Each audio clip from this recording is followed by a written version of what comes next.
Colours wedding castle Edakkara. ഇനി നിറമണിയട്ടെ ആഘോഷങ്ങൾ.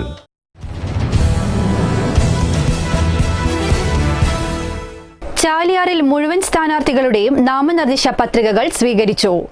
102 പത്രികകളാണ് വരണാധികാരിക്ക് മുൻപാകെ ലഭിച്ചിരുന്നത്. ഇതിൽ പട്ടികവർഗ സംവരണ വാർഡായ ആനപ്പാറയിലെ LDF സ്ഥാനാർത്ഥി മനോഹരൻ നൽകിയ 2 പത്രികകളിൽ ഒന്ന് തള്ളി. ITDP പ്രൊമോട്ടറായ മനോഹരൻ പ്രൊമോട്ടർ സ്ഥാനം രാജിവെക്കും മുൻപ് 16-ന് നൽകിയ നാമനിർദ്ദേശ പത്രികയാണ് തള്ളിയത്. ജോലി രാജിവെച്ച ശേഷം നൽകിയ നാമനിർദ്ദേശ പത്രിക സ്വീകരിച്ചു. ഇതുമായി ബന്ധപ്പെട്ട് നിയമ നടപടികളുമായി മുന്നോട്ടു പോകുമെന്ന് UDF അറിയിച്ചു. മുഴുവൻ സ്ഥാനാർത്ഥികളുടെയും പത്രികകൾ സ്വീകരിച്ചതോടെ ഡമ്മി സ്ഥാനാർത്ഥികളെ പിൻവലിക്കാൻ മുന്നണികൾ ഒരുക്കം തുടങ്ങി.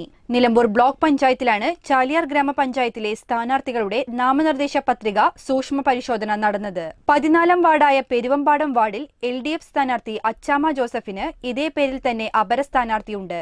ജില്ലയിൽ പട്ടികവർഗ വിഭാഗത്തിന് പ്രസിഡന്റ് സ്ഥാനം സംവരണം ചെയ്യപ്പെട്ടിട്ടുള്ള ചാലിയാർ പഞ്ചായത്തിൽ ഇരു മുന്നണികളും തമ്മിൽ ശക്തമായ മത്സരത്തിന് കളമൊരുങ്ങി.